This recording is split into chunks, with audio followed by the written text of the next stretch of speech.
മൂന്നാറിലെ കാഴ്ചകൾക്ക് ശേഷം നമ്മൾ ഇന്ന് എത്തിയിട്ടുള്ളത് മേഘമലയിലാണ്, നമ്മുടെ ട്രാവൽ ഡേ 2. അപ്പോൾ ഇപ്പോൾ ഞാൻ നിൽക്കുന്നത് നമ്മുടെ മേഘമല ഡാമിൻ്റെ സൈഡിലായിട്ടാണ്, ഡാമിൻ്റെ നേരെ ഫ്രണ്ടിലായിട്ടാണ് നമ്മളിപ്പോൾ നിൽക്കുന്നത്. ഈ ഒരു ബ്രിഡ്ജൊക്കെ നമ്മൾ മലയാളികളെല്ലാവരും കൂടുതലും കണ്ടിട്ടുണ്ടാവും.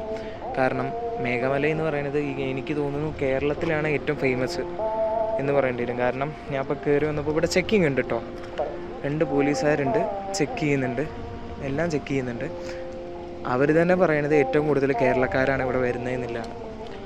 സോ പിന്നെ ഇങ്ങോട്ട് കയറി വരുമ്പോൾ ശ്രദ്ധിക്കാനുള്ള കാര്യങ്ങൾ എന്താണെന്ന് വെച്ചാൽ, വ്യക്തമായിട്ട് നിങ്ങളുടെ ഡീറ്റെയിൽസ് ചെക്ക് പോസ്റ്റിൽ എഴുതി കൊടുക്കുക. അപ്പോൾ അവരൊരു നമ്പർ പറയും, ആ നമ്പർ നമ്മൾ തിരിച്ചിറങ്ങുമ്പോൾ അവിടെ പറയണം. അതിനുശേഷം ഒരു തരത്തിലുള്ള ഡ്രോണോ അല്ലെങ്കിൽ മറ്റ് ലഹരി പദാർത്ഥങ്ങളോ ആയിട്ട് ഇങ്ങോട്ട് കയറാൻ നിൽക്കണ്ട, ഒക്കെ അവിടെ തന്നെ വാങ്ങി വയ്ക്കുന്നുണ്ട്. പിന്നത്തെ ഒരു കാര്യം എന്താണെന്ന് വെച്ചാൽ, മേഘമലയുടെ ഒരു പ്ലസ് പോയിന്റ് എന്താണെന്ന് വെച്ചാൽ, ഈ സ്ഥലം അധികം ടൂറിസ്റ്റുകൾ അറിയാത്തത് കൊണ്ട് തന്നെ വളരെയധികം കാം ആൻഡ് ക്വയറ്റാണ്. പ്രത്യേകിച്ച് ഒരു വർക്കിംഗ് ഡേയ്സിലൊക്കെ ആണെങ്കിൽ ഭയങ്കര സമാധാനമാകും ഇവിടെ. അപ്പോൾ ഒറ്റയ്ക്കൊക്കെ വരുന്നവർക്ക് ഭയങ്കര സുഖമാവും ഇവിടെ വന്നു കഴിഞ്ഞാൽ. കാരണം ഒരു തരത്തിലുള്ള ഒച്ചയോ ബഹളമോ ഒന്നുമില്ല, ഭയങ്കര ശാന്തവും സമാധാനമായ ഒരു അന്തരീക്ഷമാണ് ഇവിടെ കിട്ടുന്നത് നമുക്ക്. എന്നവർ വണ്ടിയിലാണെങ്കിൽ പെട്രോൾ അടിച്ചതിന് ശേഷം മല കയറുക, അല്ലെങ്കിൽ പണി കിട്ടും. കാരണം ഇതിൻ്റെ മേലെ പമ്പ് മറ്റ് കാര്യങ്ങളൊന്നുമില്ല. 18ഓളം ഹെയർ പിന്നോളം ഉണ്ട് നമുക്ക് കയറാൻ.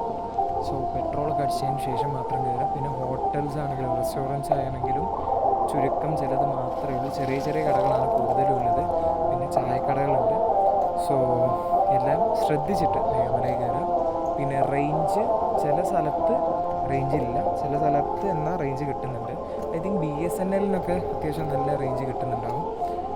സോ പിന്നെ നിങ്ങൾ മേഘമലയിൽ വന്ന് എവിടെ താമസിക്കുന്നതാണ് ആലോചിക്കുന്നതെങ്കിൽ, നമുക്കിവിടെ ആകെയുള്ളൊരു സ്റ്റേ ഓപ്ഷൻ എന്ന് പറയുന്നത് നമ്മുടെ മേഘമലയുടെ പഞ്ചായത്തിൻ്റെ ഗസ്റ്റ് ഹൗസിൽ മാത്രമേ നമുക്ക് താമസിക്കാൻ പറ്റുള്ളൂ. സോ ഈ ഗസ്റ്റ് ഹൗസിൽ നമ്മൾ ആദ്യം പ്രീ ബുക്ക് ചെയ്യണം. നമ്മൾ നമ്പറുണ്ട്, ഞാൻ ഇതിൻ്റെ വീഡിയോൻ്റെ അടിയിൽ കൊടുക്കാം. ഈ നമ്പറിൽ വിളിച്ചതിന് ശേഷം നമ്മൾ ബുക്ക് ചെയ്യാണ് വേണ്ടത്. ഐ തിങ്ക് 1000 രൂപയാണ് തോന്നുന്നുണ്ട്. അതിപ്പോൾ 2 ആളാണെങ്കിലും ഒരാളാണെങ്കിലും 1000 രൂപയാണ് ഇവർ ചാർജ് ആക്കുന്നത്. സോ ഇത് എനിക്ക് റൂം എങ്ങനെയുണ്ട് അല്ലെങ്കിൽ ബാത്റൂം ഫെസിലിറ്റീസൊക്കെ എങ്ങനെയുണ്ട് എന്നൊന്നും എനിക്കറിയില്ല. മേ ബി വൃത്തി ഉണ്ടാവാൻ വഴിയുണ്ട്, കാരണം പഞ്ചായത്തിൻ്റെയാണ്. ഇറ്റ്സ് ഡിപ്പെൻഡ്സ് ഓൺ ദി എനിക്കറിയില്ല അതിനെക്കുറിച്ചിട്ട് വ്യക്തമായിട്ട്. പക്ഷേ സ്റ്റേ ഓപ്ഷൻ ഉള്ളത് ഈ പഞ്ചായത്തിൻ്റെ ഗസ്റ്റ് ഹൗസിലാണ് സ്റ്റേ ഓപ്ഷൻ ഉള്ളത്. സോ അതാണ് മേഘമല. ഇനി ഞാൻ കുറച്ച് മേഘമലയിലെ കാഴ്ചകൾ ഞാൻ നിങ്ങൾക്ക് കാണിച്ചു തരാം. ഓക്കെ.